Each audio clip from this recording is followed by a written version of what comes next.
Hello dear student, this is Praveen Kumar Jha. Welcome to unique classes of right way. आज आपके इस chapter की है कौन सी क्लास? Second number class. कौन सा चैप्टर चल रहा है? ऑस्बॉर्न आपका रीडिंग्स है, ऑस्बॉर्न एंड चैप्टर 2। मैं एक बार फिर दिखा देता हूँ जल्दी जल्दी मैं आपको। Unit 1 chapter 2 Osborne readings. ठीक है, मुझे इस चैप्टर में नैश इक्विलिब्रियम पढ़ना है, लेकिन नैश इक्विलिब्रियम बहुत आगे का टॉपिक है, धीरे धीरे वहाँ तक हम पहुँचेंगे। मैंने पिछले क्लास में गेम का मतलब समझाया, प्लेयर्स फॉर्म्स प्लेयर समझाया, प्रेफरेंसेस समझाया, प्रेफरेंसेस ऑर्डिनल होते हैं ये समझाया। साइमल्टेनियस मूव गेम पे चले गए थे हम लोग। दोनों प्लेयर एक साथ गेम करते हैं और दोनों को एक दूसरे की जानकारी नहीं होती है। सारा नोट्स भी आपके सामने दिख रहा है। प्रिजनर्स डायलेमा सबसे इंपॉर्टेंट एग्जाम्पल है साइमल्टेनियस मूव गेम का, जो मैंने आपको बताया। इस पर काफ़ी डिस्कस किया, फिंक्स एंड क्विट का एग्जाम्पल लेकर के। Models of strategic game. अब इसी स्ट्रेटजिक गेम का एक मॉडल तैयार किया प्रिजनर्स डायलेमा की हेल्प से। आगे बढ़िए। प्रिजनर्स डायलेमा में दो सस्पेक्ट्स प्लेयर थे। सेट ऑफ एक्शन क्या था? Quite quite quite Fink Fink quite Fink Fink. मैं क्यों रिपीट करूं? अगर मेरे पास ऑलरेडी रिकॉर्डेड लेक्चर्स हैं तो आप वहां से भी रिपीट कर सकते हैं। बस मैं एक बार हल्का सा आपको रिकैप करता हूं सो दैट कि आपका लिंक बन जाए। ये मेरी पुरानी आदत है। ये क्यू क्यू क्या है? Quite quite quite Fink Fink quiet and Fink Fink. Player 1 की प्रेफरेंस क्या है? अगर वो फिंक करेगा और दूसरा प्लेयर क्वाइट रह जाए तो ये सबसे बेनिफिशियल इसके लिए। Quite quite Fink Fink and quite Fink. इस पे क्या किया गया? पे ऑफ फंक्शन। पे ऑफ फंक्शन सीधी सी बात है, एक नंबर असाइन करना है। ये यू आई स्टैंड फॉर पे of. U1 is the pay of player 1 and U2 is the player of player 2। इसको एक नंबर असाइन कर दिया गया है। ये सवाल में दे रखा होगा, मैंने ऐसा अपनी मर्जी से नहीं किया, आपकी बुक में दे रखा तभी किया है। हर सवाल में अलग अलग तरीके से नंबर दे रखे होते हैं, लेकिन ये श्योर है कि इसको मिलेगा मैक्सिमम पॉइंट, क्योंकि आपने देखा है सवाल के शुरुआत में ही जानकारी थी कि अगर जो फिंग करेगा और दूसरा क्वाइट रह जाएगा तो जो फिंग करेगा उसको 0 ईयर का जेल है और जो क्वाइट रहेगा उसको 4 ईयर का। तो ये कॉम्बिनेशन में सबसे मैक्सिमम बेनिफिट होता है प्लेयर 1 को। Right, both Fink both quite second number पे है, लाइक दैट। ये सब बता चुका हूँ आपको। अगर पहला प्लेयर फिंग कर जाए दूसरा क्वाइट रह जाए तो पहला को 0 ईयर दूसरा को 4 ईयर। ये इसके लिए मैक्सिमम बेनिफिशियल है। बेटा जान बात हो गई है ना? पक्का। दोनों क्वाइट रह जाए तो 2 ईयर का जेल है, दोनों फिंग तो 1 साल का है। पहला क्वाइट रह जाए और दूसरा फिंग कर जाए तो पहला तो बर्बाद हो गया, पहला को 0 बेनिफिट मिलेगा। इसका उल्टा है U2 का। इसको पे ऑफ फंक्शन बोलते हैं, इसको नंबर असाइन करते हैं पे ऑफ का। दिस इज पे ऑफ। फिर उसको क्या किया हमने? मैट्रिक्स फॉर्म में प्रेजेंट कर दिया। अब आप कहोगे सर मैट्रिक्स फॉर्म में ही क्यों किया? कोई अदर फॉर्म्स नहीं हो सकता? क्या हो सकता है, दिखाऊंगा अभी आपको। फिर ये बातें हो गई। मैंने कहा कि इस मैट्रिक्स फॉर्म में याद रखना, ये पहला नंबर जो है ना, ये पहला नंबर किसका है? प्लेयर 1 का। दूसरा नंबर किसका? प्लेयर 2 का। ये प्लेयर 1 का, ये प्लेयर 2 का, ये प्लेयर 1 का, ये प्लेयर 2 का, ये प्लेयर 1 का, ये प्लेयर 2 का। रो किसका है? प्लेयर 1 का। कॉलम किसका है? प्लेयर 2 का। Got it? Yes sir. याद रखना, रो प्लेयर 1 का, कॉलम प्लेयर 2 का। इस FQ में F दिखाता है रो को और Q दिखाता है कॉलम को। करते करते बहुत प्रैक्टिस होगी, चिंता मत करना। बेसिक बात होगी, बड़ी बात तो है नहीं। राइट सर, मैंने कहा था जब भी कोई गेम होगा, जब भी कोई, अब मैं यहां लिखता हूं क्लास नंबर 2। लिखिए जी, क्लास नंबर 2।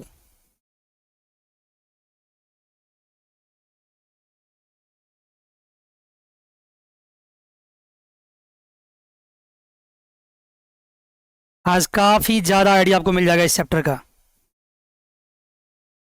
क्या होगा जब भी कोई गेम आपके सामने होगा तो उस गेम में अगर वो साइमल्टेनियस मूव गेम है, कहो सर साइमल्टेनियस मूव गेम में ये भी पहचानना पड़ेगा कि और भी कोई गेम होता है? यस, सिक्वेंशियल गेम भी होता है। अभी धीरे धीरे प्रोग्रेस करेंगे ना। अभी मैं किसकी बात कर रहा हूँ, साइमल्टेनियस मूव गेम की, ठीक है। अभी हम बात कर रहे हैं साइमल्टेनियस मूव गेम की।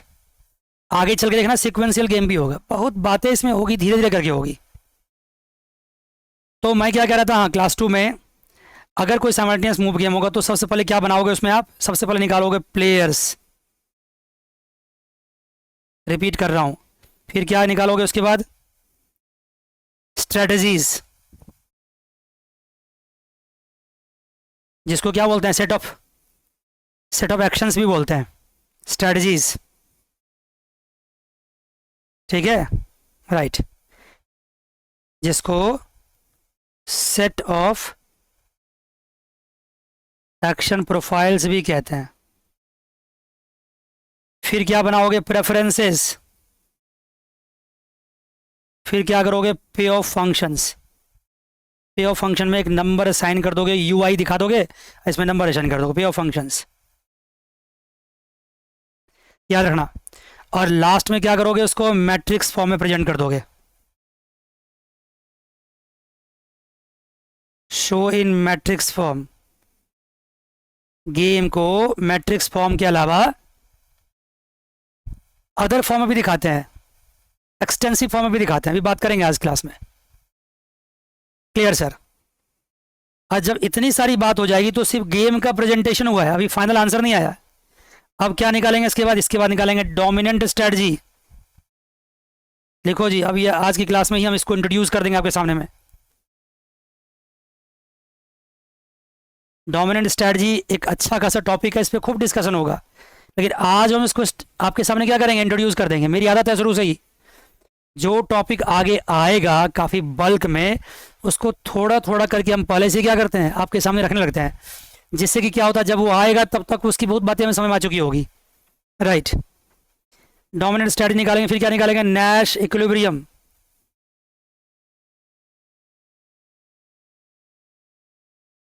ये नैश इक्विलिब्रियम डोमिनेंट स्ट्रेटजी निकालेंगे, यही इसका आंसर होगा। एक्चुअली ये सब कर ही रहे हैं, इसलिए हम ये देखना चाहते हैं कि किसी भी प्लेयर का स्ट्रेटजी क्या होगा, फाइनली क्या स्ट्रेटजी होगा। तो उसका स्ट्रेटजी हो सकता है डोमिनेंट स्ट्रेटजी, उसका स्ट्रेटजी हो सकता है नैश इक्विलिब्रियम। तो सर समझ में नहीं आया, क्या डोमिनेंट स्ट्रेटजी बोलने से बात बन जाएगी? बिल्कुल नहीं, मैं दिखाऊंगा अभी आपको इसके बारे में। उससे पहले बता दूं आपको मैं, आपका ये है रीडिंग। इस रीडिंग में मैंने पिछले क्लास में प्रिजनर्स डायलेमा कराया था, आज मैंने हल्का सा उसको रिवाइज भी कर दिया, हल्का सा, बहुत ही हल्का सा। इसके बाद मुझे ज्वाइंट प्रोजेक्ट्स कराने हैं, एंड देन उसके बाद डिओपोली कराने हैं, बहुत सारे हैं क्वेश्चंस, धीरे धीरे करते जाएंगे। लेकिन मैं चाहता हूं कि प्रिजनर्स डायलेमा पे एक और सवाल लेकर के नए तरीके से आपके सामने प्रेजेंट किया जाए। जरूरी नहीं कि जो मैंने पिछले क्लास में कराया, जो आपकी रीडिंग में दे रखा है, प्रिजनर्स डायलेमा पे क्वेश्चन वैसा ही सॉल्व करना हो या वैसा ही करने को आए, किसी और तरीके से भी आ सकता है, थोड़ा लैंग्वेज चेंज कर सकता है, थोड़ा वहाँ पे वर्ड चेंज कर सकता है। तो क्यों ना एक केस और बना लें, उस पर और ढंग से बात करें, सो दैट कि प्रिजनर्स डिलेमा और स्ट्रांग हो जाए और एक नया तरीका भी सीख जाए। बिल्कुल सही बात, ठीक है जी। आइए लिखिए, one more example of prisoners dilemma.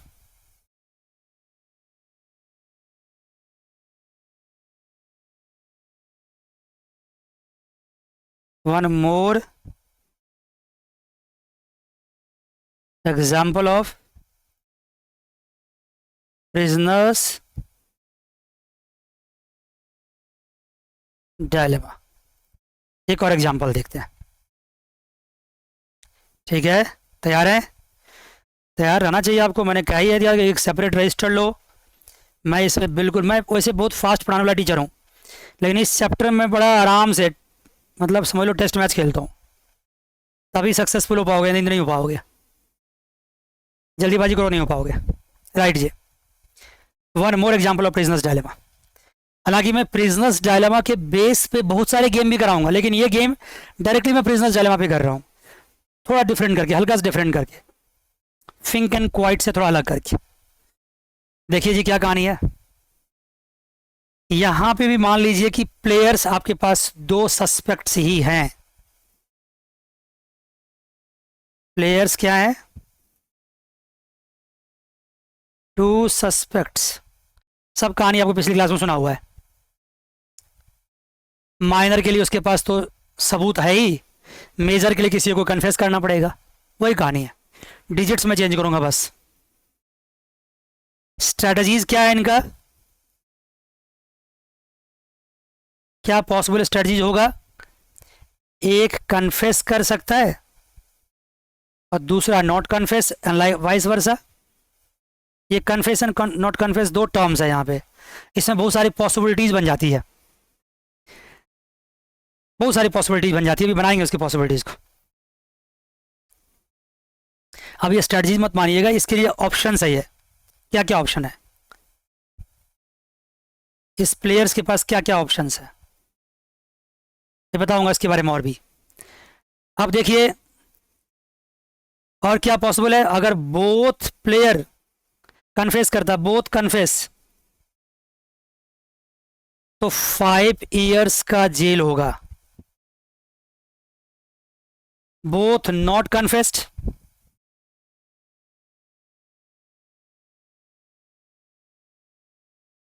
तो 2 इयर्स का जेल होगा। Very good. वन कन्फेस, जो कन्फेस करेगा उसको 1 ईयर का, क्योंकि माइनर तो है ही ना, हो माइनर काम तो कर ही रखा है। One who does not confess,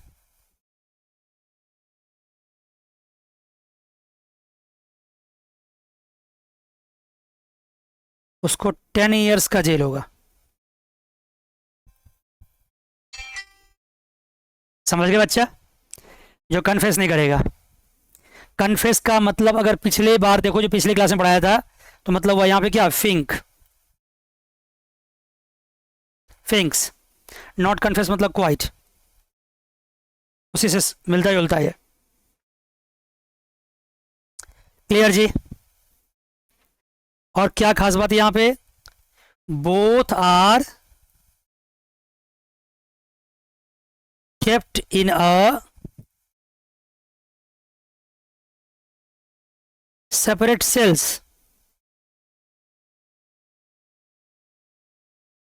दोनों को सेपरेट सेल में रखा है। No chance of what, no chance of collusion, वो मिलकर डिसीजन नहीं ले सकता है, और कार्टेल, दोनों मिलकर डिसीजन नहीं ले सकता है।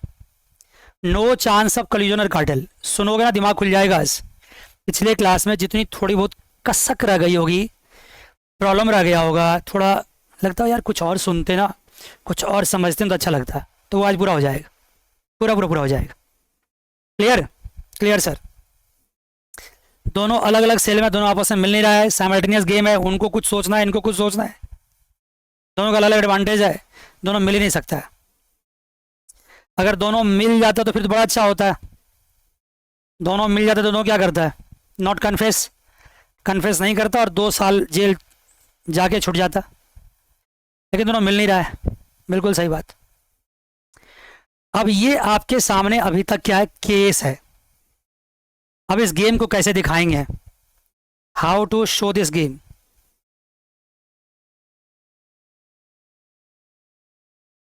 बात हो चुकी है आपसे मैट्रिक्स फॉर्म में, क्या कोई अलग फॉर्म भी है? ऑफ कोर्स है,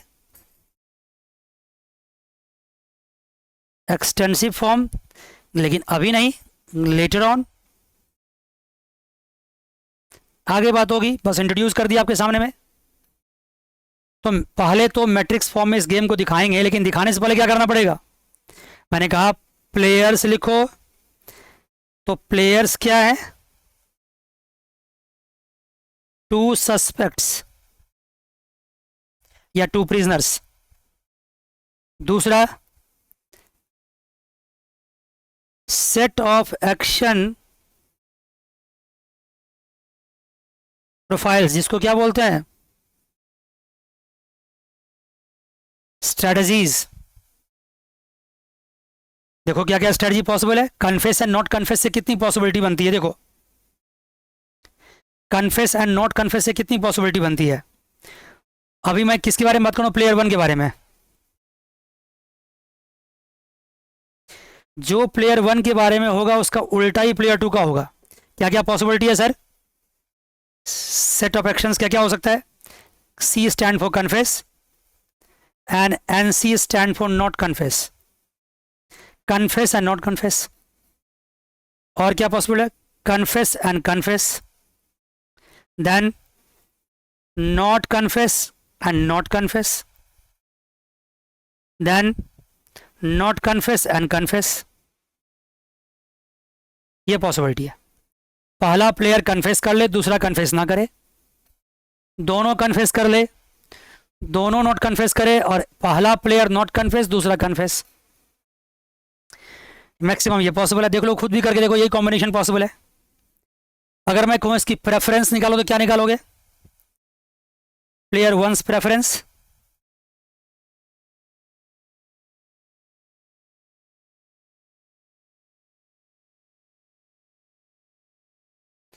आप क्या देख रहे हो कि अगर पहला कन्फेस करता है, दूसरा कन्फेस नहीं करता है, ऊपर देखो, अगर एक कन्फेस किया, दूसरा कन्फेस नहीं किया, तो एक को मिलेगा 1 साल का जेल, दूसरे को मिलेगा 10 साल का जेल। एक कन्फेस, दूसरा नॉट कन्फेस। अब इसकी बात हो रही है, कन्फेस नॉट। तो पहले प्लेयर के लिए तो सबसे बेस्ट एक्शन यही है। तो प्रेफरेंसेज में अगर मैं दिखाऊं, C and NC is what? More than. दूसरा कन्फेस कन्फेस, कन्फेस कन्फेस करेगा तो 2 साल 2 साल है, सॉरी, दोनों कन्फेस कर लिया तो बोथ कन्फेस्ड ना, बोथ कन्फेस तो 5 ईयर्स है, बोथ कन्फेस है तो 5 ईयर्स है, तो बोथ कन्फेस तो पहले नहीं आएगा ना। और देखो, अगर बोथ नॉट कन्फेस है तो 2 ईयर्स है, बोथ नॉट कन्फेस है तो 2 ईयर्स है, तो यहां पहला क्या आएगा? Not confess comma not confess, more than. Both confess confess तो 5 ईयर्स है, फिर मोर देन। अगर पहला नॉट कन्फेस तो पहले को 10 ईयर्स, दूसरा कन्फेस तो दूसरे को 1 ईयर। तो पहले के पॉइंट ऑफ व्यू से देखना ना भी, तो पहले को 10 साल जेल हो गया। तो ये सिचुएशन तो पहले के लिए वर्स्ट है, सबसे आखिरी वाला। प्रेफरेंस तो ये हो गया। प्रेफरेंस में अगर मैं कुछ न्यूमेरिक वैल्यू डाल दूं या इसका पे ऑफ निकालूं, तो क्या कहेंगे उसको? पे ऑफ फंक्शन।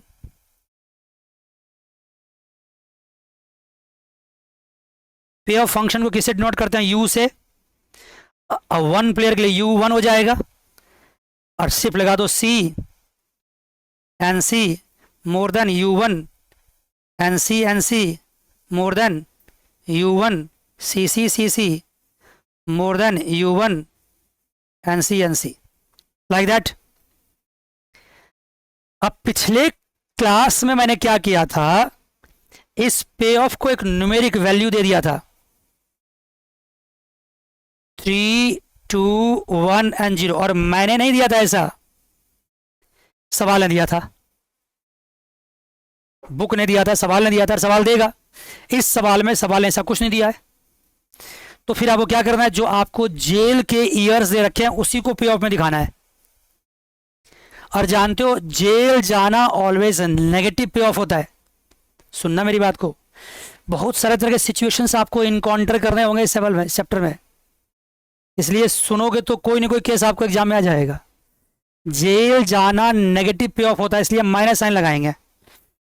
अब देखिए यहाँ पे, अगर मैं देखता हूँ पहला वाला केस में, तो कन्फेस है तो 1 ईयर जेल है लेकिन negative sign, comma not confess तो 10 ईयर जेल नेगेटिव साइन। पहला पॉइंट हो गया। मैं 3 नहीं रख रहा हूँ यहाँ पे, 3 तो तब रखेंगे जब इस रैंकिंग को एक वैल्यू दे दी जाए, साइन कर दी जाए। वो वैल्यू असाइन करते तो सवाल फिर का प्रेजेंटेशन बदल जाता, हल्का सा बदलता है, न्यूमेरिक चेंज हो जाता।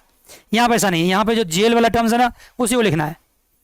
कहोगे सर ऐसा तो उसमें भी कर सकते थे, उसमें भी कर सकते थे, श्योर वहाँ पे भी था, जेल की कुछ कहानी थी वहाँ पे भी, मैं देख सकता हूँ, आप जाकर देखना, वहाँ पे भी था, ये था वहाँ देखो, 1 year 1 year 4 year 0 year something like that.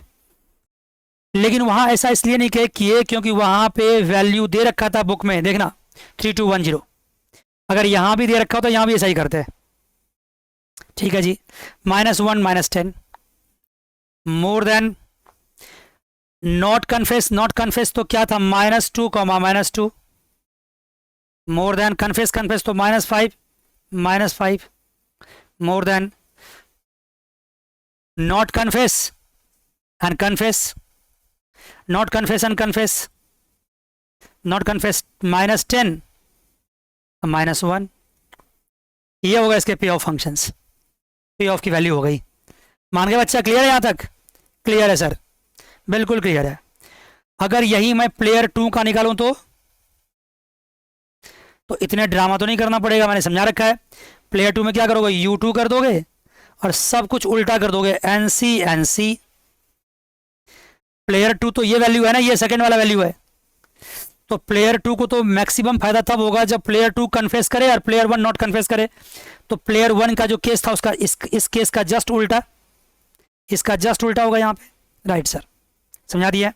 More than U2 not confess, not confess इसका उल्टा क्या होगा, more than U2 confess confess, more than U2 confess and not confess, just इसका उल्टा। इसके लिए वर्स्ट सिचुएशन होगा कि ये नॉट कन्फेस करे, 10 साल जेल जाए, ये 1 ईयर जेल जाए। राइट सर, जस्ट इसका उल्टा हो गया। क्लियर यहां तक? Clear sir. हाँ, आगे इसका जो हम पे ऑफ दिखाएंगे तो वो भी बड़ा आसान है। नॉट कन्फेस एंड कन्फेस, जो नॉट कन्फेस किया वो -10, कन्फेस किया -1, more than not confess, not confess तो -2 and -2, confess confess -5 and -5, confess and confess not confess, तो कन्फेस तो 1, नॉट कन्फेस तो -10। बिल्कुल सही बात, जो ऊपर था उसका उल्टा आ गया, सेट कर दिया सब कुछ। राइट सर, क्लियर यहां तक? Clear sir.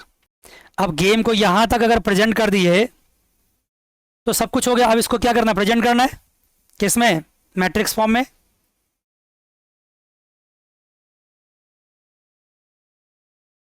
मैट्रिक्स फॉर्म में इसको क्या करते हैं, प्रेजेंट कर देते हैं।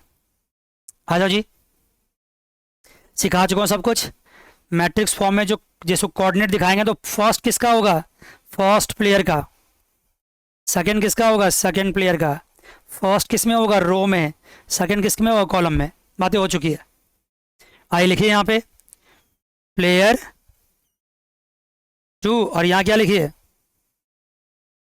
प्लेयर 1। बिल्कुल सही बात। यहाँ क्या लिखिए, कन्फेस एंड नॉट कन्फेस। यहाँ भी क्या लिखिए, कन्फेस एंड नॉट कन्फेस।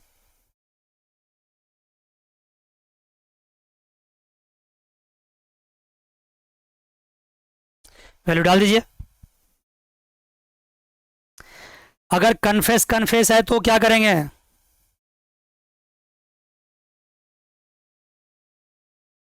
अगर दोनों कन्फेस कर रहा है तो आपके पास है सारा सिचुएशन है, दोनों कन्फेस कर रहा है तो ये देखो दोनों केस है, -5 दुखा आ रहा है। यहां क्या लिखोगे आप, कमाओ जल्दी से, क्या लिखोगे सर, -5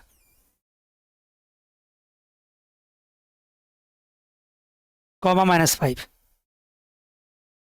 रो पहला है कन्फेस और ये है नॉट कन्फेस, तो क्या लिखोगे, confess and not confess, confess and not confess क्या है, -1 एंड -10, -1 एंड -10। ये वाला पॉइंट कौन सा है, कन्फेस एंड नॉट कन्फेस।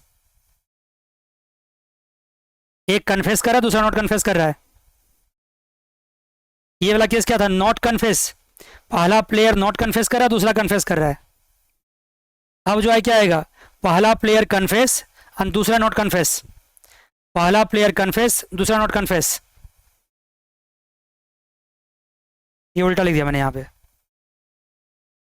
पहला प्लेयर कन्फेस, दूसरा नॉट कन्फेस, यहां लिखाएगा -1 एंड -10,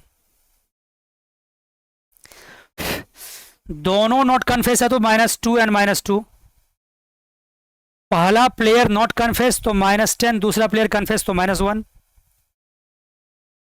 क्या बात है जी, क्या बात है, मजा आ गया, मजा आ गया सर। मैट्रिक्स फॉर्म में पे ऑफ दिखा दिया आपने।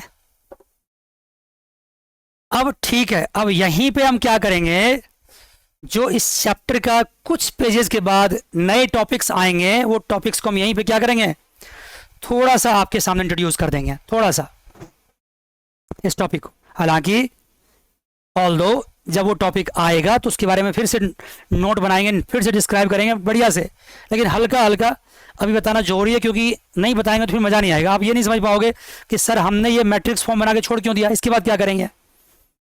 इसके बाद यहाँ पे हम इस मैट्रिक्स फॉर्म में से क्या निकालेंगे, या तो डोमिनेंट स्ट्रेटजी निकालेंगे या फिर नैश इक्विलिब्रियम निकालेंगे।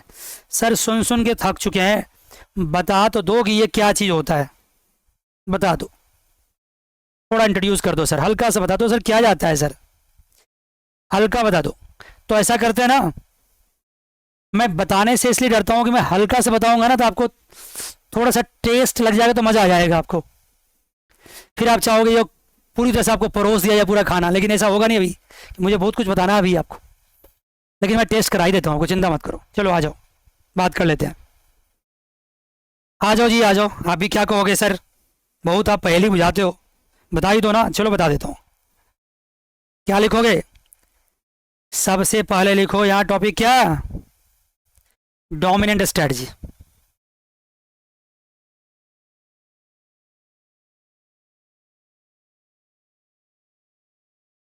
अभी मैं ऐसे सिर्फ समझा रहा हूं जिससे कि आप न्यूमेरिकल कर लोगे, थ्योरेटिकली इस पर हम और बात करेंगे, बार बार बोल रहा हूँ, न्यूमेरिकल तो जरूर कर लोगे, न्यूमेरिकल के लिए तो फाइनल ही है, कोई भी सवाल आएगा कोई भी कर लोगे आप।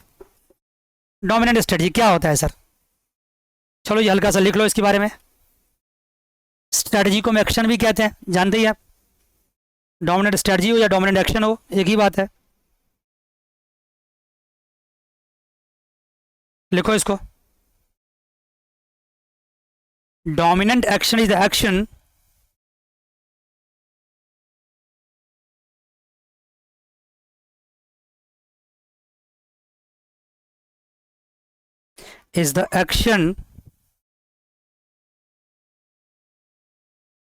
taken by a player which strictly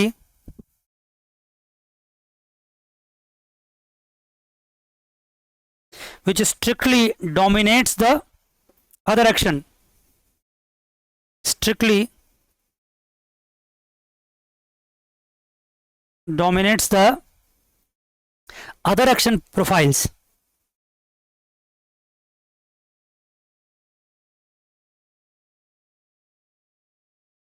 That is strategies.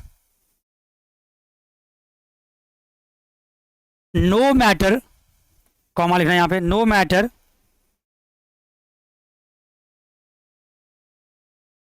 what other players are doing या what other players do, what other players do, no matter what other players do। क्या मतलब है सर इसका, मैं कह रहा हूं पहले प्लेयर 1 के बारे में सोचो, मान लो प्लेयर 2 कुछ भी करता है उसको छोड़ दो, प्लेयर 1 के बारे में सोचो, इसके पास मान लो बहुत सारे स्ट्रेटजी हैं, ए बी सी डी, इसमें से अगर मान लो प्लेयर 1 ने कहा कि मेरा स्ट्रेटजी ए ही होगा और कुछ नहीं होगा, मेरे लिए ए सबसे बेनिफिशियल है, वो प्लेयर 2 के बारे में चिंता ही नहीं करेगा, प्लेयर 2 का जो स्ट्रेटजीज गिवन है तो गिवन है, वो क्या एक्शन लेता है लेने तो मुझे फर्क नहीं पड़ता है। We don't consider the action taken by player 2, we mind only our own action, हम अपनी खुद की एक्शन को सिर्फ ध्यान दे रहे हैं। प्लेयर 2 यहाँ पे इरेलीवेंट हो जाएगा, उसके एक्शन से कोई मतलब नहीं है डोमिनेंट स्ट्रेटजी में। और प्लेयर 1 कहेगा जो हमारे लिए जो पॉसिबल है, we have already what 4 strategies A B C D, out of that अगर हम ए को चूज करते हैं और बी सी डी को हम नहीं चूज करते हैं तो ए क्या हो जाएगा, ये हो जाएगा डोमिनेंट स्ट्रेटजीज। अब पढ़ो इसको। Dominant action like a is the action, ये कोई मैं हाईलाइट करता हूं, is the action taken bye a player one example ले लिया यहां पे, विच स्ट्रिक्टली डोमिनेट्स। अब ये जो ए है ना, ये क्या है, डोमिनेट करता है किस पे, dominates the other action profile like B C D, इस पे डोमिनेट करता है। अदर स्ट्रेटजी पे यह स्ट्रेटजी डोमिनेट करता है। प्लेयर ए प्लेयर टू के बारे में तो सोचता ही नहीं है, वो अपने स्ट्रेटजीज के बारे में सोचता है एबीसीडी, और अपने में भी वो उसने क्या चूज कर लिया, ए का, यही मेरा डोमिनेंट स्ट्रेटजी है। No matter what other players do, मैं तो डिस्क्राइब कर दिया आपको। Player one has given what 4 strategies A B C D. Player one does not think about the strategies taken by whom, player 2, and player 1 choosing strategy A out of all 4 strategies, को छोड़ के ये choose कर लिया इसने, उसको इसी में फायदा हो रहा है, तो A is called what, dominant strategy. मान गए, कोई दिक्कत तो नहीं है? नहीं सर, इतनी सी बात है, यस इतनी सी बात है। अभी इसमें और भी बहुत बातें होंगी, लेकिन मैं अभी करूंगा, मैं प्रोवाइड करूंगा, अभी रोकूंगा इसको। डोमिनेंट स्ट्रेटजीज स्ट्रिक्टली भी होते हैं, वीकली भी होते हैं, strictly dominant strategy, weekly dominant strategy, लेकिन धीरे धीरे सारा गेम एक साथ नहीं खेलेंगे हम, सबका गेम खेलने का तरीका अलग अलग होता है। मेरा गेम खेलने का तरीका यही है, मैं पिछले क्लास पढ़ाया, उसमें जितनी बातें बताई उससे स्टैंडर्ड इस क्लास का पढ़ा दिया। अगली क्लास में क्या करेंगे हम, अगली क्लास की बात भी करेंगे, थोड़ा पिछली क्लास की बात करेंगे, ज़्यादातर अगली क्लास की बात करेंगे, कुछ फ्यूचर की बात भी करेंगे। हमारी क्लास की कहानी है, हम 5-7%, 10% पुरानी बात भी रिवाइज कर देते हैं, 80-90% हम उस क्लास की बात करते हैं, और 5-7% हम फ्यूचर में क्या करने वाले हैं वो भी अभी बताते रहते हैं, उसको इंट्रोड्यूस करते रहते हैं धीरे धीरे करके, धीरे धीरे डोज देते रहते हैं क्लास में। मान गए सर। इसमें और थोड़ा सा लिखो, in all the strategies one is dominant and rest all are what, dominated.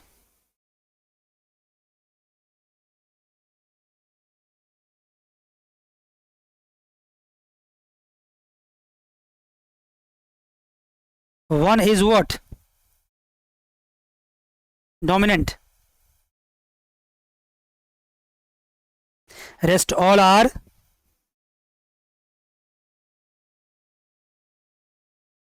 dominated strategies। देखो, डोमिनेंट तो वह जो डोमिनेंट करता है, जो सबसे आगे रहता है, और डोमिनेंट के बाद जो सेकंड है उसको डोमिनेटेड बोलना चाहिए, उसको डोमिनेट किया आपने। लेकिन मैंने यहाँ इतना ज़्यादा झमेला में नहीं पड़ा, मैंने क्या कहा, एक स्ट्रेटजी डोमिनेंट है, रेस्ट ऑल क्या डोमिनेटेड। ये ए डोमिनेंट है, और ए ने किसके ऊपर डोमिनेंसी दिखाई है, किसको डोमिनेट कर रहा है, बी सी डी को। तो one strategy is dominant strategy and rest all is what, dominated strategy. कोई भी बंदा जो स्ट्रेटजी डोमिनेटेड है उसको चूज करेगा क्या, डोमिनेटेड मतलब जिसके ऊपर डोमिनेंट किया गया है, तो जो डोमिनेंट होगा वही तो चूज करोगे, डोमिनेटेड क्यों चूज करोगे। एक बंदा रेस में जीतता है, वो जीत रहा है, किसके ऊपर जीत रहा है, दूसरे ऊपर जीत रहा है, तो वही बात यहां पे भी है। Right sir.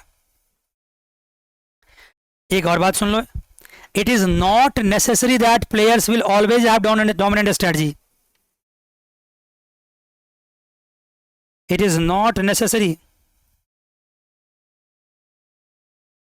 That players will always have dominant strategy।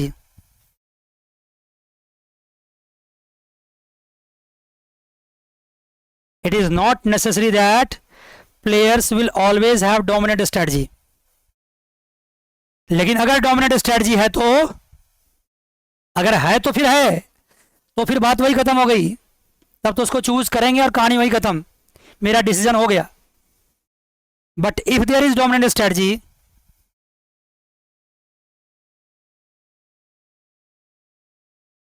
if there is dominant strategy,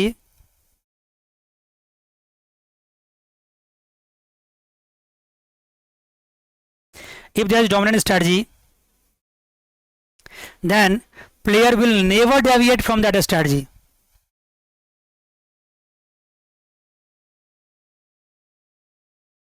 Player will never deviate from that strategy. अगर डोमिनेंट स्ट्रेटजी है तो प्लेयर उसे डेविएट नहीं करेगा, ओ उस पे रहेगा, उस स्ट्रेटजी पे, फाइनल है वहीं पे उसका। Clear? Clear sir. In any, अगला पॉइंट लिखो, ये सब पॉइंट है, पॉइंटर्स बना के लिखो इसको। इन एनी गेम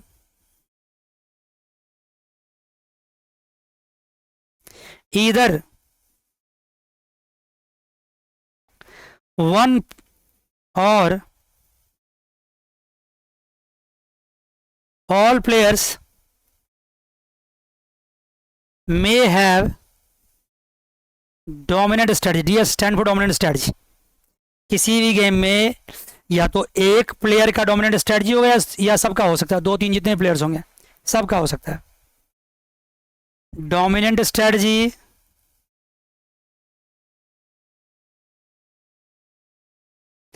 दो तरह के हो सकते हैं, स्ट्रिक्टली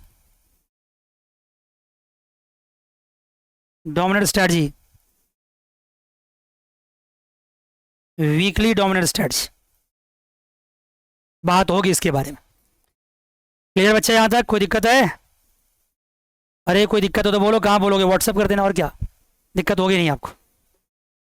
आप ये मत समझना मैं बार बार कह रहा हूं कि आपकी रीडिंग्स को मैंने छोड़ दिया, नहीं, आपका रीडिंग्स मेरे पास है, रखा हुआ हमेशा रहेगा, मैं सीने से लगा कर रखता हूँ।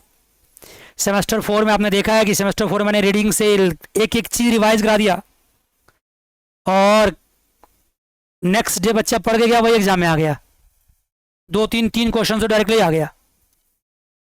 कई बच्चों तो बहुत सरप्राइजिंगली मुझे मैसेज किया कि ऐसा कैसे हो गया सर, कि जो आपने थ्योरी में पढ़ाया एग्जैक्टली वही आया। मैं कहता हूँ मैं कोई ऐसा कोई जादूगर नहीं था, ये चांस की बात है, आ गया। इस बार भी आएगा, चिंता मत करना, इस बार भी आएगा, क्योंकि मैंने यूनिवर्सिटी का अभी का स्ट्रैटेजी देख लिया है। अभी यूनिवर्सिटी आपके बैच में खासकर, क्योंकि इस बैच में उसको फिर दोबारा से रिफॉर्म करना है नए बैचेज में, तो वो रीडिंग्स पे स्टिक कर रहा है, ज़्यादातर रीडिंग पे स्टिक कर रहा है, और सेमेस्टर 5 और 6 में तो करता ही है, रीडिंग पे स्टिक कर रहा है। इसी में उसके पास गेम खेलने को बहुत कुछ है, इसी से मिलता जुलता कितना गेम बना देगा, इसी में कितने एक्सरसाइज दिए हुए हैं, क्या बात करते हो, बहुत कुछ दिया हुआ है। आप पढ़ोगे 2 घंटा, पेज निकलेगा 2 सिर्फ, मैं 2 घंटा बोलूंगा, सिलेबस थोड़ा 2 पेज आगे जाएगा, कितना खतरनाक है। राइट जी? Right sir. हाँ, तो रीडिंग्स मेरे पास है, लेकिन रीडिंग्स के बावजूद भी मैंने कहा था कि मैं थोड़ा बहुत तो कुछ नए क्वेश्चंस कराऊंगा ही ना। इसे क्या मतलब है फिर यार लाइन बाय लाइन पढ़ाने का? कुछ तो कराऊंगा ही ना। यस कराऊंगा, हाँ स्ट्रिक्टली, लेकिन हर चीज़ आपके कॉन्सेप्ट का स्ट्रॉन्ग ही करेगा, 100% करेगा। जो मुझे लगता बड़ा इंपॉर्टेंट गेम है वो मैं डिस्कस करने बिना रह नहीं सकता क्लास में, किसी भी फॉर्म में कहीं भी पूछा जा सकता है। क्लियर? अब आप कहोगे सर आपने चलो इस मैट्रिक्स फॉर्म के गेम में डोमिनेंट स्ट्रेटजी चेक कर लिया, आपको मिल गया, तो बात तो वही खत्म हो गई, आंसर आ गया। अगर डोमिनेंट स्ट्रेटजी नहीं मिला तो क्या होगा? तो फिर मैं सेकेंड स्टेप पे जाऊंगा, नैश इक्विलिब्रियम। तो फिर सर नैश इक्विलिब्रियम क्या होता है? Wait and watch. अभी नैश इक्विलिब्रियम क्यों करते हैं? अभी क्यों ना ऐसा करें हम कि पहले आपको इसी गेम में डोमिनेंट स्ट्रेटजी निकाल कर दिखा दें, सिंपल एंड प्लेन तरीके से, झटके में तुरंत निकालोगे। अभी देखो पहले प्लेयर 1 के बारे में बात करो, प्लेयर 1 का डोमिनेंट स्ट्रेटजी चेक करते हैं। ये गेम आपके सामने है, पिछले क्लास में जो गेम कराया वो भी दिखा दूंगा, उसमें भी करके दिखा दूंगा। अब ये देखो इस डोमिनेंट स्ट्रेटजी में प्लेयर 1 का कौन कौन सा पॉसिबल स्ट्रेटजी, पॉसिबल पे ऑफ्स हैं प्लेयर 1 का। प्लेयर 1 का पे ऑफ्स पॉसिबल कौन कौन से है? ध्यान देना, जैसे मैं कह रहा हूं उसे करना, -5, -1, -10 और -2। बिल्कुल सही बात। ये प्लेयर वन के पॉसिबल ऑप्शंस हैं और रेस्ट किसके हैं, प्लेयर टू के। प्लेयर वन के पॉसिबल ऑप्शंस है -5, -1, -10, -2।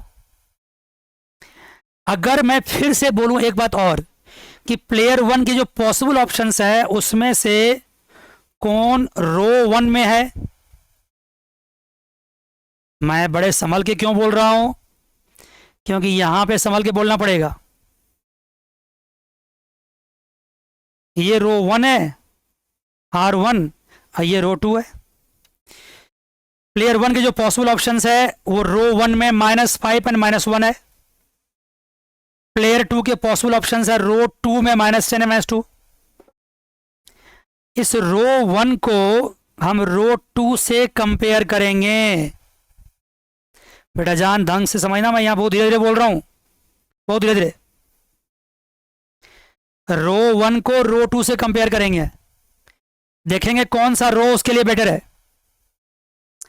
बताओ -5 में -10 में कौन बड़ा है,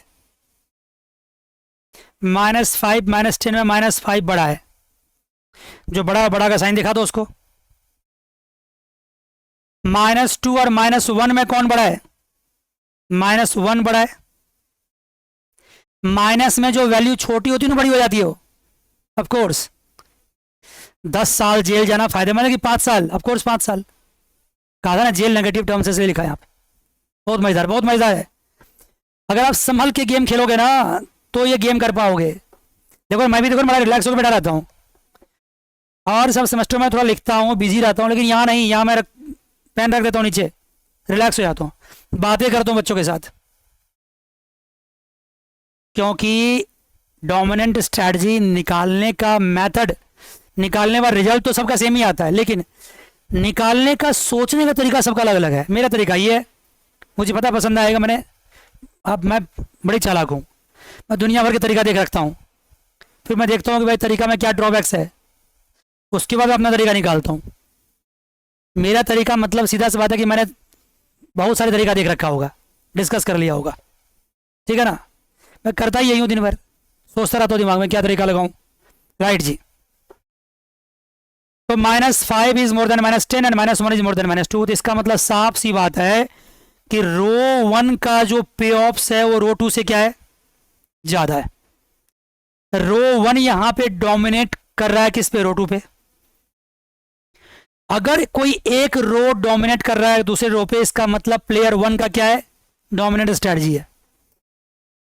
प्लेयर वन का डोमिनेंट स्ट्रेटजी है वो तो -5 या -1, मतलब रो वन में है क्या, कन्फेस है।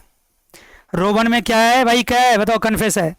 वो तो कन्फेस ही करने वाला है, वो नॉट कन्फेस तो करेगा नहीं, क्योंकि नॉट कन्फेस करेगा तो मारा जाएगा। नॉट कन्फेस करेगा तो या तो 10 साल जेल जाएगा या 2 साल जेल जाएगा, ठीक है ना। अगर वो कन्फेस करता है तो 5 साल या 1 साल। तो 10 के बदले में 5 जाना पसंद करेगा, 2 के बदले में 1 जाना पसंद करेगा। अगर रो वन हायर रो टू से तो वो तो रो वन के लिए जाएगा। यहां पे रो वन क्या dominate strategy for player one. Row one सुनना बेटा जान, सुनना बात को। Row one that is what, confess is dominant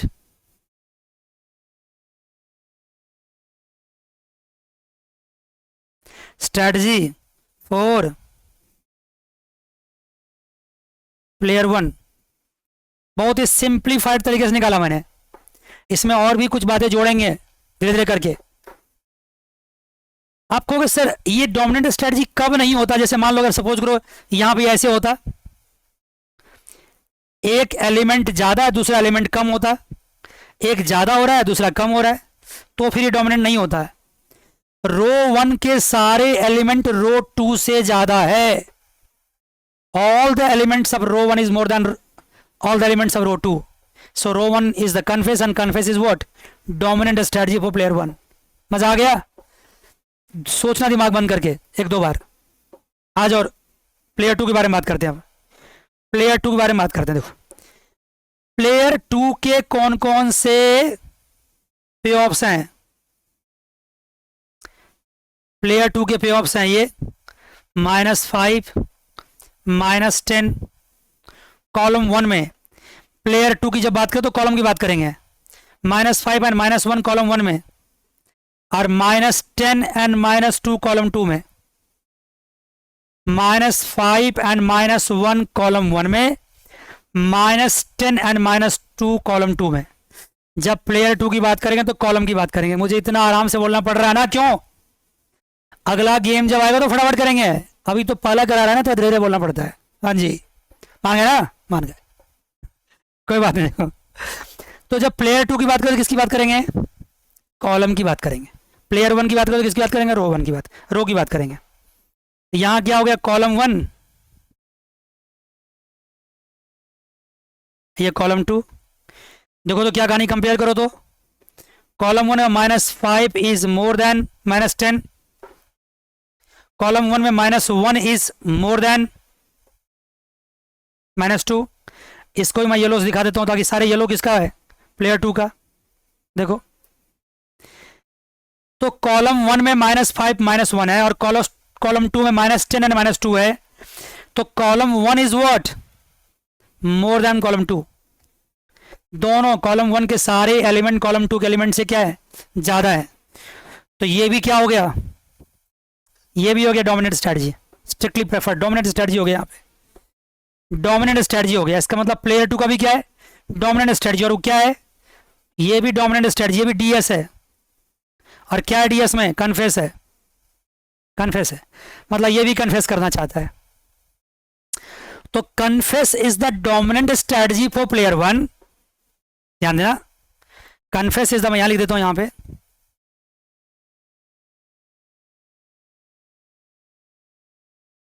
player 1 भी कन्फेस करना चाहता है, प्लेयर 2 भी कन्फेस करना चाहता है। मतलब इसका मतलब आंसर क्या होगा? Confess confess. इसका मतलब आंसर होगा कन्फेस कन्फेस। और कन्फेस कन्फेस क्या है? -5 एंड -5। ये क्या हो जाएगा आपका? ये हो जाएगा डोमिनेंट स्ट्रेटजी।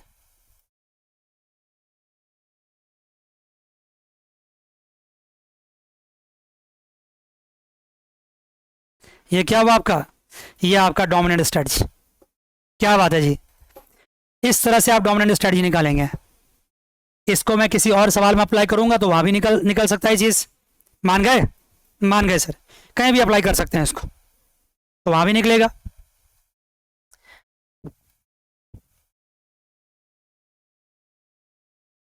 पिछले क्लास में जो मैंने प्रिजनर्स डायलेमा कराया था आपको, सस्पेक्ट 1 सस्पेक्ट 2 वाला, ये नोट्स यहां देखो सामने आ गया।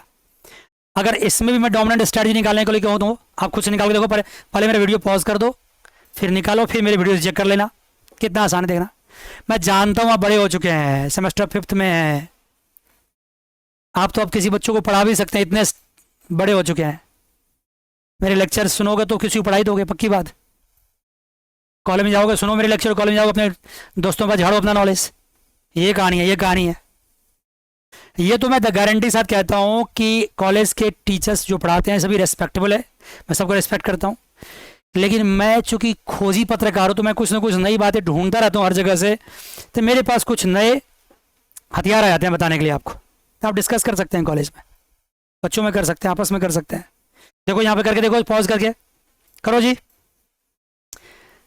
चलो मैं भी करता हूँ, देखो पॉज करना पड़ेगा अगर करना चाहो अपने खुद से। तो अगर मैं सस्पेक्ट 1 की बात करूं तो रो की बात करूंगा। रो में मैं देखता हूं तो क्या कहानी है? देखता हूं तो कहानी है कि फिंक इज मोर हेयर, फिंक is also more here, 3 is more than 2 and 1 is more than 0। तो सस्पेक्ट 1 का तो डोमिनेंट स्ट्रेटजी क्या हो गया? फिंक। रो 2, ये रो 1 है, ये डोमिनेंट स्ट्रेटजी हो गया। सस्पेक्ट 2 की बात करें तो कॉलम है उसके पास, कॉलम कॉलम कॉलम। कॉलम में क्या देखेंगे हम? 3 इज मोर देन 2, कॉलम में ये 3 लेना है और ये 2 लेना है। 3 is more than 2 and 1 is more than 0। तो क्या देखा आपने? इसका भी डोमिनेंट स्ट्रेटजी है, और डोमिनेंट स्ट्रेटजी क्या है? फिंक है, कॉलम 2 है, ये कॉलम 2 है, ये कॉलम 1 है, तो ये डोमिनेंट है। इसका मतलब यहां देखो आंसर, प्लेयर 1 का क्या? फिंक है, अब प्लेयर 2 का भी क्या? फिंक है। तो स्ट्रेटजी क्या होगा? फिंक फिंक फिंक फिंक क्या है? ये इसका मतलब ये क्या हो गया आपका, ये हो गया आपका डोमिनेंट स्ट्रेटजी, दोनों प्लेयर का मिला के ये आपका आंसर हुआ, 1-1 आंसर हो गया। मान गए जी बच्चा, क्लियर है, कमान, यस सर क्लियर है।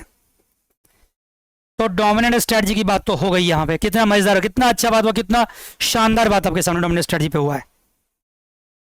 लेकिन सर क्या डोमिनेंट स्ट्रेटजी पे इतनी सी बात है कि और बात होगी? बहुत बातें होंगी, बहुत बातें होंगी, बहुत सारे वही गेम्स बनेंगे, प्लेयर्स बनेंगे, पे ऑफ्स, सॉरी स्ट्रेटजी की प्रोफाइल्स बनेंगे, फिर पे ऑफ्स बनेंगे, फिर मैट्रिक्स फॉर्म होंगे, फिर उसको उसमें से हम नैश इक्विलिब्रियम में डोमिनेंट चेक करेंगे, ये आंसर होगा।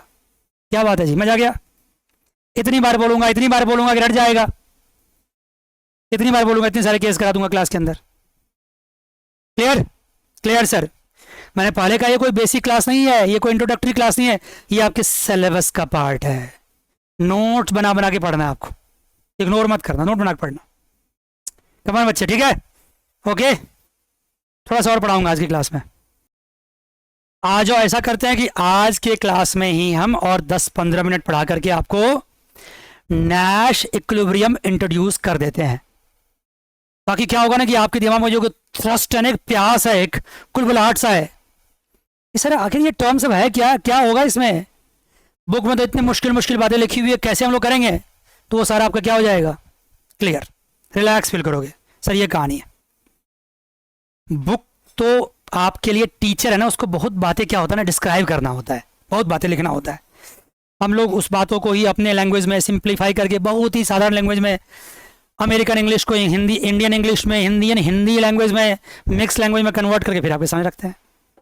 अपनी दिमाग भी लगाते हैं कुछ ना कुछ उसमें, थोड़ा बहुत, जितना दिमाग भगवान ने दे रखा है। चलिए जी, क्या लिखिए अब, नैश इक्विलिब्रियम। हाँ, मुझे पता है जब मैं बकवास मारता हूँ ना आपके सामने कुछ कुछ, तो उस वक्त आप कुछ ना कुछ लिख रहे होते हैं, कुछ ना कुछ सोच रहे होते हैं। जब आप लिख रहे होते हैं तो मैं बकवास मार लेता हूँ थोड़ा सा, राइट सर।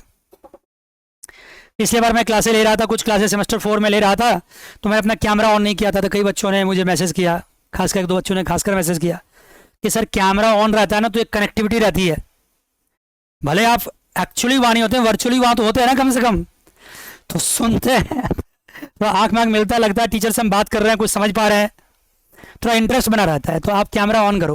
मैं पिछली बार क्या किया, मैंने एक स्टैटिक वर्चुअल कैमरा लगा दिया, वर्चुअल फोटो लगा दिया था।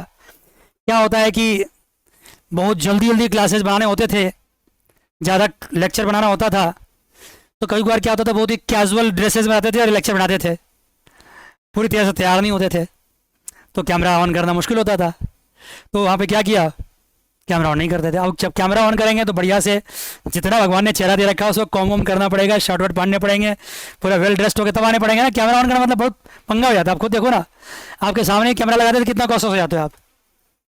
तो वही कहानी है, इसलिए मैंने कैमरा नहीं लगाया। तो बच्चे को देखो कितना सेंसिटिव होते बच्चे, उन्होंने कहा कि कैमरा लगाओ, तो मैंने कहा चलो मैं लगा देता हूँ कैमरा इस बार। अब लगेंगे कैमरा, चिंता मत करो, कैमरा लगेंगे। बातें होंगी आपकी, ऑफ कोर्स बातें होंगी आपकी मेरे से। क्लियर जी? Clear sir. हाँ, लिखिए नैश इक्विलिब्रियम, हेडिंग लिखिए Nash equilibrium.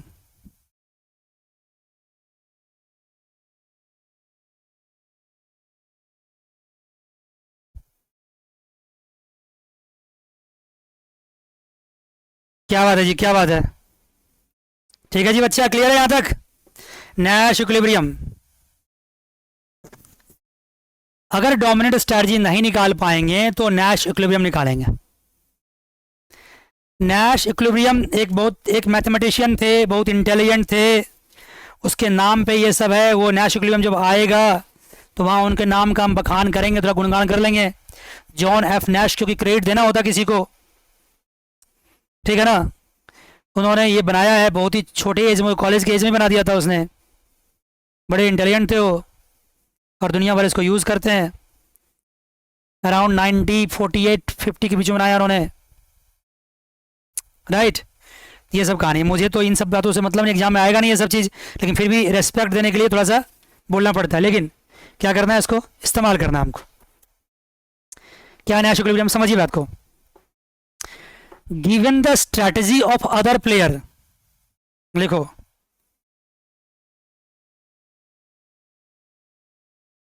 given the strategy of other player, given the strategy of other player, एक प्लेयर का स्ट्रेटजी गिवन है. If a player is doing their best,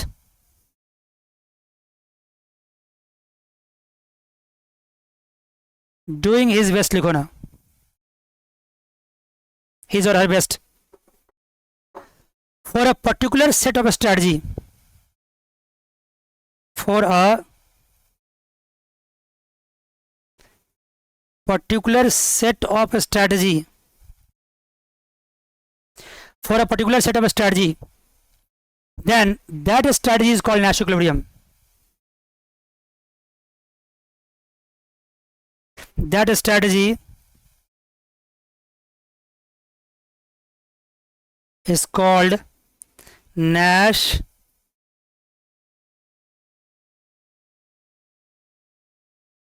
equilibrium. Given the strategy, एक player का strategy को मान लो given मान लो, दूसरा player क्या समझ रहा है कि वो उसकी स्ट्रैटेजी गिवन है, मुझे स्ट्रैटेजी अपना चूज करना है. एक प्लेयर का स्ट्रैटेजी गिवन है और दूसरा चूज कर रहा है, और दूसरा जो बेस्ट चूज कर रहा है, ठीक है ना, और अगर वो बेस्ट चूज कर लिया तो वो स्ट्रैटेजी क्या कहलाएगा? Nash equilibrium. अब उससे वो डेविएट नहीं कर सकता. जब उसने बेस्ट चूज कर लिया तो डेविएट नहीं करेगा. थोड़ा और एलोबरेट कर दूं तो क्या करूंगा? गिवन, इन सबको न्यूमेरिकली करोगे तो ज्यादा समझ में आता है. स्ट्रैटेजी ऑफ अ प्लेयर, एक प्लेयर का स्ट्रैटेजी गिवन है, then best response of a player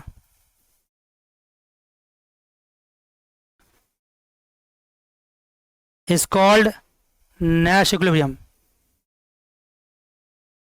एक प्लेयर का स्ट्रेटजी गिवन है, then the best response of a player, या मान लो strategy of one player given है, the best response of second player is called Nash equilibrium.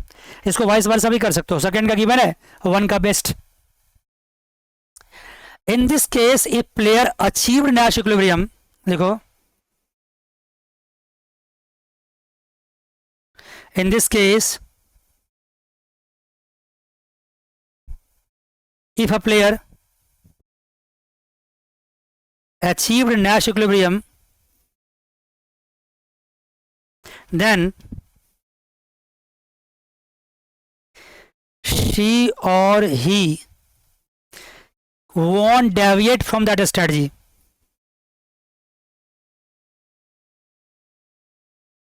Won't deviate from that.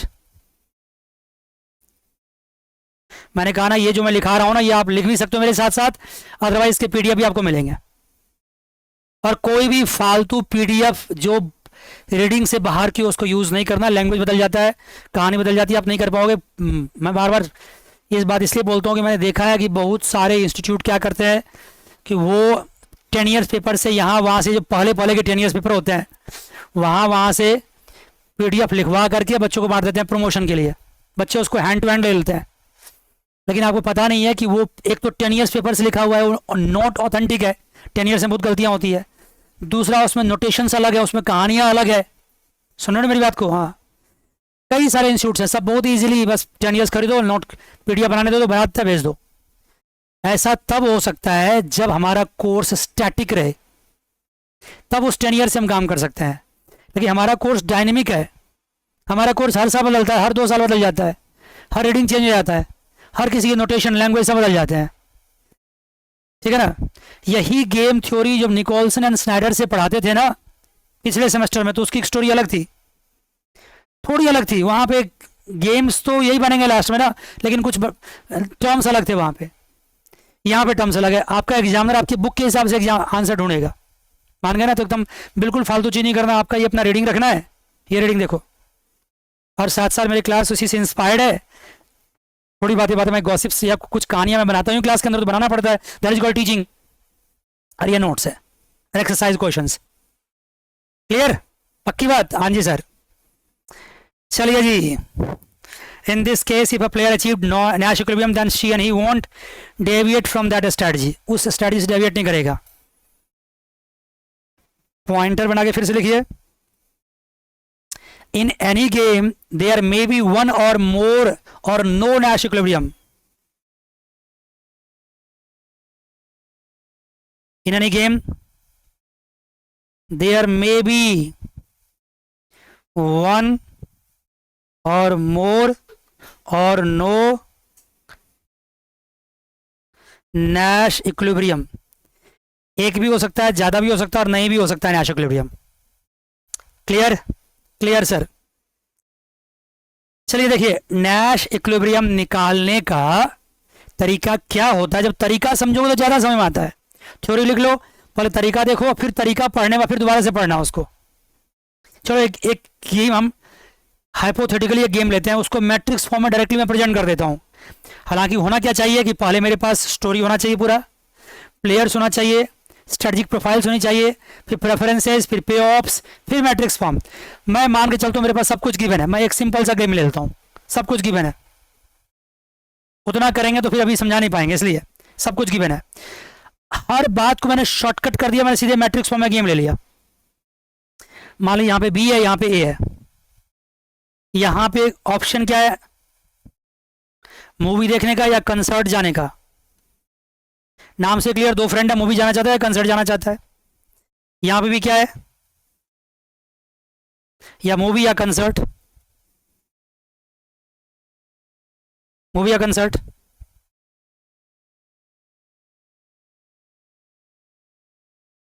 बन गया game.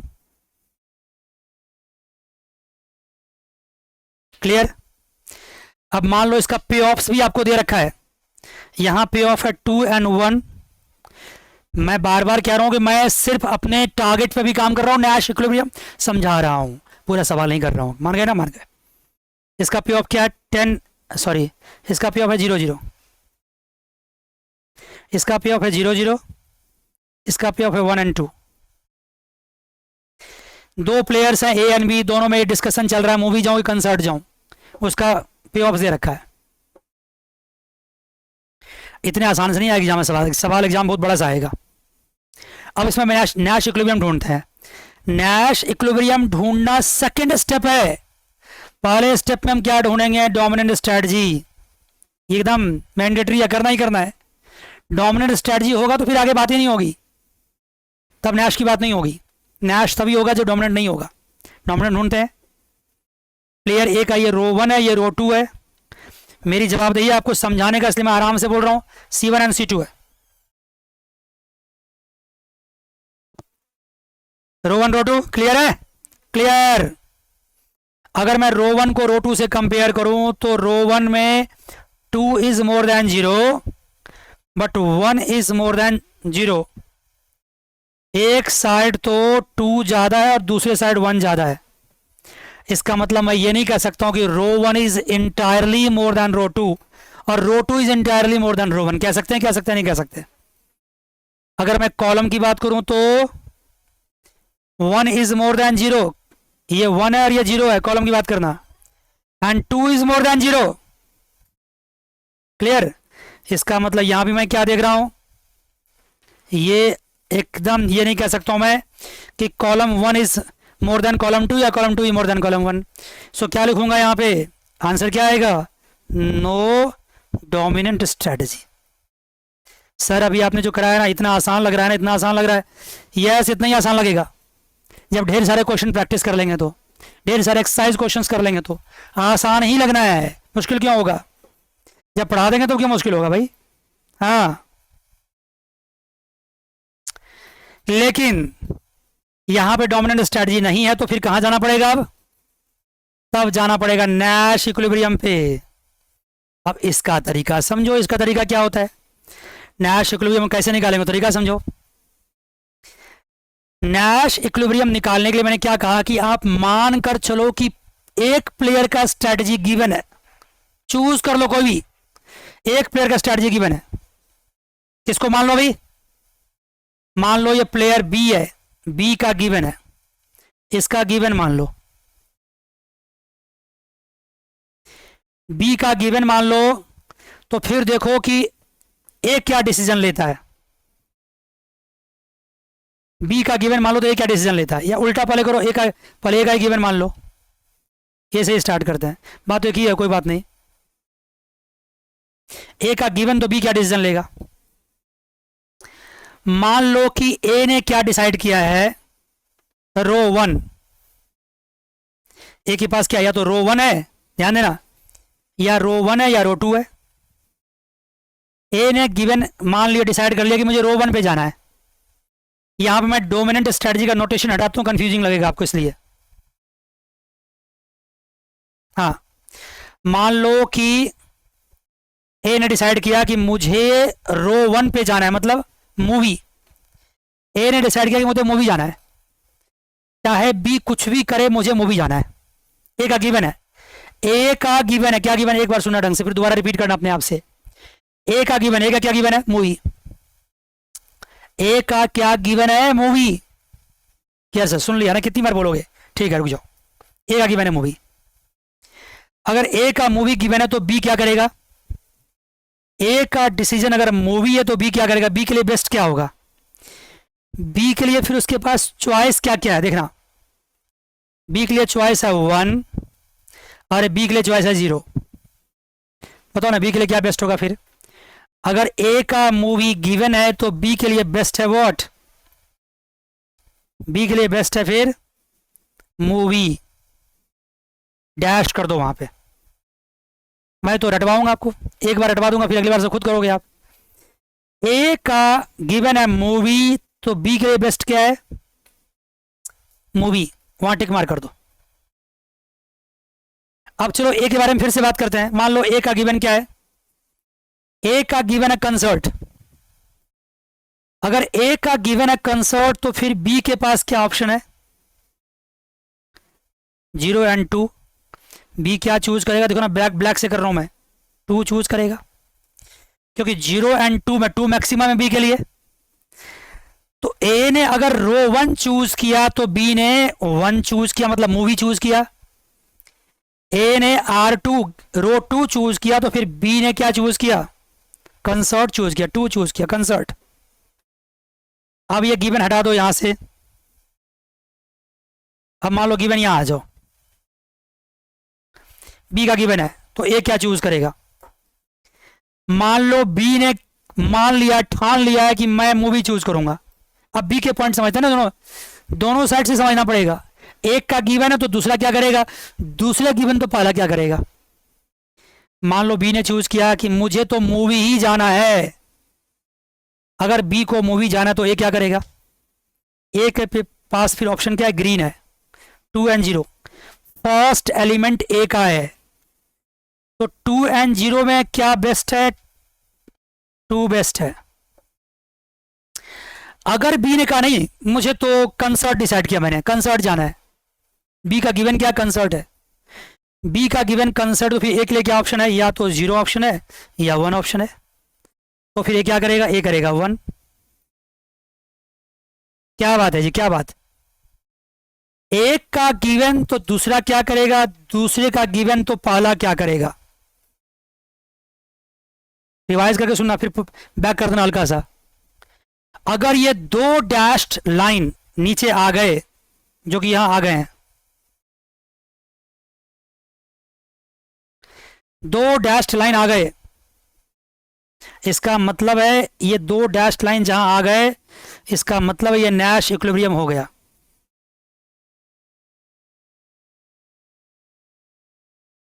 क्या हो गया, नैश इक्विलिब्रियम। ऐसा करने पे अगर 2 डैश्ड लाइन आ जाए, इसका मतलब है कि ए का गिवन अगर डिसीजन है तो बी क्या एक्शन लेता है, और बी का गिवन तो ए क्या लेगा, अकॉर्डिंगली 2-1 या 1-2 क्या होगा, नैश इक्विलिब्रियम होगा। या तो वो मूवी जाएंगे या मूवी या कंसर्ट जाएंगे, उसका डिसीजन मूवी या कंसर्ट या मूवी हो ही नहीं सकता है। ठीक है ना बात को, मूवी कंसर्ट या कंसर्ट मूवी नहीं हो सकता है।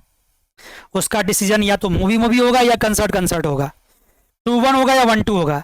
मैंने ऊपर क्या बताया था कि नैश इक्विलिब्रियम एक भी हो सकता है और दो भी हो सकता है। 2 नैश इक्विलिब्रियम हो गए यहाँ पे, 2 नैश इक्विलिब्रियम है। नैश इक्विलिब्रियम यहाँ पे 2 है, कौन कौन, एक है 2-1 और दूसरा 1-2, that is what, movie movie या कंसर्ट कंसर्ट। ये नैश इक्विलिब्रियम आ गया। क्या बात है सर, मजा आ गया, मजा आ गया। अभी एक सवाल मैं और करा देता हूं, एक सवाल सिर्फ, क्योंकि मैंने ये दिखाया सवाल में कि यहां पे नैश इक्विलिब्रियम क्या आया। मुझे ये भी दिखाना है कि जरूरी नहीं कि हर सवाल में नैश इक्विलिब्रियम आ ही जाए। तो मैं एक ऐसा गेम लेता हूं जिसमें नैश इक्विलिब्रियम ना आता हो। चलो आगे देखता हूं, तो क्लियर हो जाएगा कहानी। वैसे तो मैं इस पर अभी क्लासेस लगाऊंगा, मैं बहुत सारी बातें करूंगा, जल्दीबाजी नहीं है, बहुत सारे एक्सरसाइजेस भी करूंगा, क्योंकि चैप्टर 2 एंड चैप्टर जो 3 होगा दोनों दूसरे से मिला हुआ चैप्टर है, एकदम मिला हुआ है। 2 का स्टैंडर्ड सेट होगा, फिर 3 पे जाके क्या होगा, बड़े बड़े छक्के चौके लगेंगे, फिर वहां जाकर के बड़ी बड़ी बातें होंगी।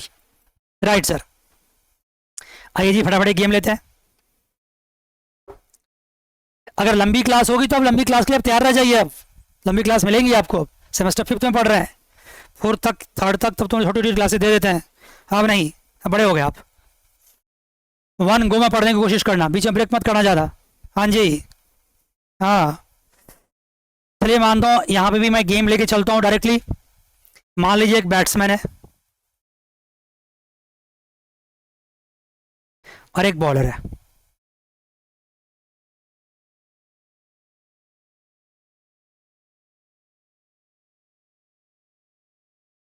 मान लीजिए बैट्समैन क्या करता है, या तो हिट करेगा या फिर क्या करेगा, डिफेंड करेगा। बॉलर क्या करेगा, या तो फास्ट बॉलिंग करेगा या स्लो बॉलिंग करेगा। और क्या करेगा, बैट्समैन का छक्का मारेगा, कभी कभार मार देता है, ऑलराउंडर हो तो, नहीं भी हो तो भी मार देता है। क्या बात है जी। इसका पे ऑफ मान लो दिया है -100, 100, इसका दिया हुआ है 100, -100, इसका दिया है 100 एंड -100, इसका दिया है -100 एंड 100। कोई दिक्कत है बच्चे, कोई दिक्कत है यहां तक? नहीं सर कोई दिक्कत नहीं है, कोई प्रॉब्लम नहीं है, गिवन है सब कुछ। सर कहाँ से ले आए, क्यों पूछ रहे हो, कहाँ से ले आए क्यों पूछ रहे हो? जब एक बार मैंने बता दिया कि मैं अभी आपको नैश इक्विलिब्रियम समझा रहा हूं, तो मैंने गिवन मान लिया है इसको। मैं मान लिया प्लेयर्स गिवन है, स्ट्रेटजी गिवन है, सब कुछ गिवन है, बस मैट्रिक्स दे दिया आपको। क्या सर सवाल में ऐसा? ऑफ कोर्स नॉट, बिल्कुल नहीं ऐसा होगा, वहां पर सब कुछ बनाना पड़ेगा आपको। Clear sir? तो क्या करेंगे अब, सबसे पहले हम डोमिनेंट स्ट्रेटजी चेक करेंगे। डोमिनेंट स्ट्रेटजी में मुझे क्या देखना है, क्या देखना है, ये रो 1 है और ये रो 2 है, कौन बेटर है? मैं देख रहा हूं कि ये ज्यादा है और यहां ये ज्यादा है। No dominant strategy for player 1। Batsman की बात करूं तो यहां पे ये ज्यादा है और यहां पे ये ज्यादा है। इसका मतलब रो, ये कॉलम 1 C1 एंड C2 है। जब बैट्समैन को देखेंगे तो कॉलम देखेंगे और बॉलर को रो देखेंगे। मुझे पता है अभी आप थक चुके हैं, बहुत लंबी क्लास हो चुकी है, लेकिन कोई बात नहीं, 2-3 मिनट और झेल लो, 2-3 मिनट बस, उसका खत्म होने वाला है। क्लियर? तो डोमिनेंट स्ट्रेटजी तो है नहीं, नो डोमिनेंट स्ट्रेटजी। अगर वो चेक होगा तब क्या चेक करेंगे, नैश इक्विलिब्रियम। डोमिनेंट के पॉइंट में हटाता हूं वहां से। नैश इक्विलिब्रियम में मुझे क्या देखना है, पहले मान लो बॉलर गिवन है, बॉलर ने चूज किया R1, तो बैट्समैन क्या करेगा, बॉलर ने चूज किया R1 मतलब फास्ट बॉलिंग, तो बैट्समैन के लिए क्या फायदेमंद है, हिट करना डैश। बॉलर के लिए ऑप्शंस क्या है, पहला डिजिट बॉलर के लिए, सॉरी मतलब कॉलम रो में होता है, सेकंड कॉलम होता है, कई बार समझा चुका, अब नहीं समझाऊंगा। बॉलर ने फास्ट बॉलिंग किया तो बैट्समैन के लिए फायदेमंद है 100, क्योंकि 100 इज मोर। बॉलर ने अगर स्लो बॉलिंग चूज किया तो बैट्समैन के लिए क्या फायदेमंद है, डिफेंड करना। आ जाओ, अगर बैट्समैन के पास गिवन, यहां गिवन हटा दो। अगर बैट्समैन ने हिट करने का डिसाइड किया है, मैं तो हिट ही करूंगा, गिवन है उसका स्ट्रैटेजी। तो बॉलर क्या करेगा, स्लो। बैट्समैन ने डिफेंड करने को सोचा तो बॉलर क्या करेगा, हो कमान। बैट्समैन ने डिफेंड करने को सोचा तो बॉलर करेगा फास्ट। कहीं पे भी 2 डैश्ड लाइन नहीं आया, 2 डैश्ड लाइन नहीं आया। जैसे यहां पे 2 आया था ना एक साथ, यहां पे नहीं आया, इसका मतलब नो नैश इक्विलिब्रियम। इधर डोमिनेट भी नहीं है, नैश भी नहीं है, बिल्कुल नहीं है। सर आप जब करा रहे हो तो फिर तो आसान लग रहा है, आसान लगेगा ना, क्यों नहीं लगेगा, मैं करा रहा हूं ना, तो क्यों नहीं लगेगा। अभी इसमें मिर्च मसाले लगेंगे, अभी मत सोचना कि ये सब कुछ है। चैप्टर 2 रीडिंग पढ़ना ना, साफ साफ लिखा हुआ है कि ये धीरे धीरे बेसिक्स माना जाए इसको, इसमें से एग्जाम में आएंगे, लेकिन इसके बेसिक पे अगले चैप्टर्स में फिर क्या होगा, बड़ी बड़ी बातें होंगी, कहानी यही होगी, उसमें और कुछ जुड़ जाएगा, उसमें साफ साफ रीडिंग में लिखा हुआ है। आपको मैंने पिछले क्लास में जो पढ़ाया था उसके गेम में भी दिखा दिया करके, डोमिनेंट स्ट्रैटेजी निकल गया। एक बार डोमिनेंट निकल गया तो बात वही खत्म हो गई। इस क्लास में मैंने आपको डोमिनेंट समझाया, नैश समझाया, डोमिनेंट के एग्जाम्पल समझाए, नैश के भी समझाए। एग्जाम्पल तो मेरा मन करता मैं धड़ाधड़ लिखता जाऊं यहाँ पे, लेकिन नहीं, अभी मैं स्टॉप करूंगा यहाँ पे, क्योंकि आपको अब आप भी थक चुके हो, आप भी थक चुके हो, मतलब मैं भी रेस्ट चाहता हूँ भैया। लेकिन जब हम मिलेंगे आपसे तो आपके रीडिंग पे वापस आएंगे, और मैं ये joint project, duopoly, many more like that, arms race, common property and ये एक्सरसाइज, इसको कवर करेंगे एक क्लास में। शायद एक क्लास में हो ही जाएगा, छोटी क्लास में हो जाएगा, नहीं हो जाएगा। इसके लिए फिर अलग क्लास बनाएंगे या कोशिश करेंगे सबको एक ही में समेट दें, डिपेंड करता है ना कितनी क्लास होती है। यहाँ से कहानी बदलेगा, थोड़ा हल्का सा डिफरेंट स्टोरी हो जाएगा। बैच एंड स्टेवेंस की मैं बार बार बोला आपको, बड़ी अच्छी इंटरेस्टिंग स्टोरी है, बड़ी अच्छा कहानी है। बैटल ऑफ सक्सेस भी इसको बोलते हैं, देखो। And like that matching pennies भी आएगा, लाइक दैट स्टैग हंट भी आएगा, लाइक दैट, बार बार इतना बार बोलूंगा रट जाएगा।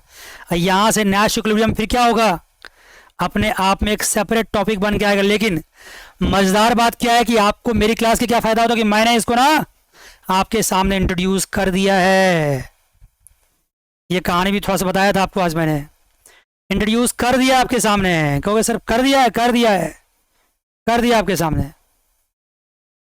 काफी हद तक। आपको ये सारे लाइन बाय लाइन पढ़ने की जरूरत भी नहीं पड़ेगी, मैं समझा दूंगा कुछ बातें इसमें से, लेकिन जरूरत नहीं पड़ेगी, मजा आ जाएगा आपको।